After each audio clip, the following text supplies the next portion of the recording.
कि जैसा आपको मालूम है कि हमारे 3 जो माननीय सदस्य 14वीं विधानसभा के हैं, श्री होशियार सिंह जी देरा से और केएल ठाकुर नालागढ़ से और आशीष शर्मा हमीरपुर से, इन्होंने 22 मार्च को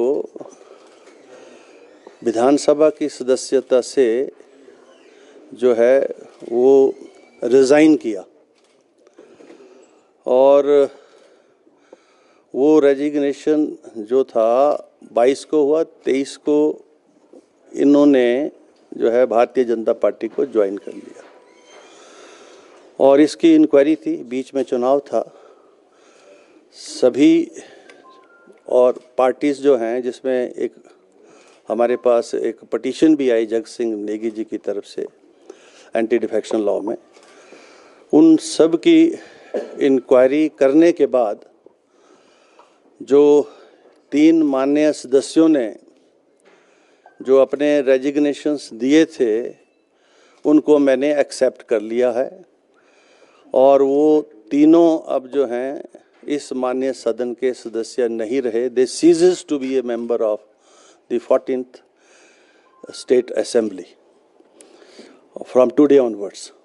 तो वो नोटिफाई हो जाएगा अभी और गजट में भी चला जाएगा। तो ये ऑर्डर मैंने अनाउंस कर दिया। क्या सर दल बदल कानून के तहत कार्रवाई की है या केवल स्वीकार की गई? दोनों के ही निष्कर्ष सेम है।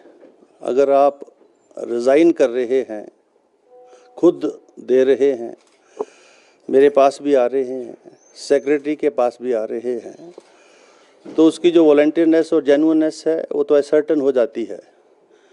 और उसके बाद जो दूसरी पटिशन जिसका जिक्र आप कर रहे हैं, जो एंटी डिफेक्शन लॉ में श्री जग सिंह नेगी जी ने दी, उसकी भी ब्रीफ इंक्वायरी हमने की है और उसके पर हियरिंग भी है। अभी उस पटिशन की अभी हियरिंग भी है, फाइनल हियरिंग भी है जिसको मैं जा रहा हूँ।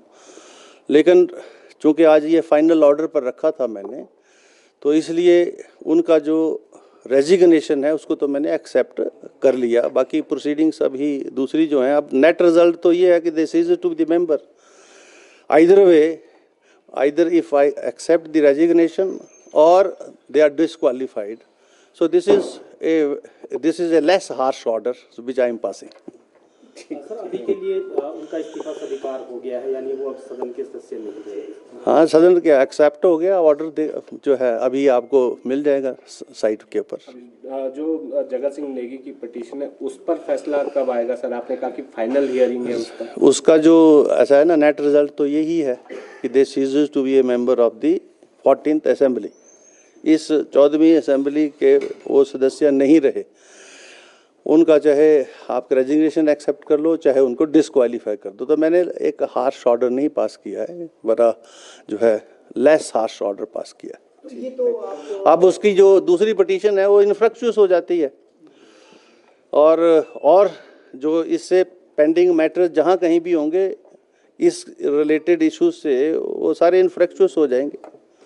सर इतनी देरी क्यों? फिर ये तो आप पहले आपने कहा कि इतनी देरी इसलिए क्योंकि बीच में आपको पता चुनाव भी था और सभी को बुलाया भी गया, सुना भी गया, और बजाय इसके कि जो है वो मामला यहीं रहता, आपको पता है हाई कोर्ट में भी गया मामला, और हाई कोर्ट से भी जो आदेश अभी तक हुए हैं, जो चीफ जस्टिस साहब का जो ऑर्डर है कि स्पीकर के डोमेन के अंदर हम दखल नहीं दे सकते। अभी वो 3rd जज को रेफर हुआ है, वहाँ फाइनली आर्गू हुआ है, पर उसका कोई मेरे पर कोई उसका वो नहीं है, कोई स्टे नहीं है कि आप प्रोसीडिंग नहीं कर सकते, अपना फैसला नहीं ले सकते। तो ये 2 महीने का समय जो है मिनिमम है, कुछ भी नहीं है, और इसमें इतना समय लगता है, टाइम भी देना पड़ता है। तो उस और जो रिकॉर्ड आया है उसको प्रोड्यूस भी करना पड़ता है। तो बड़ा डिटेल्ड ऑर्डर मैंने लिखा है, आप उसको देख लेंगे तो आपको खुद संतुष्टि हो जाएगी। धन्यवाद, थैंक यू।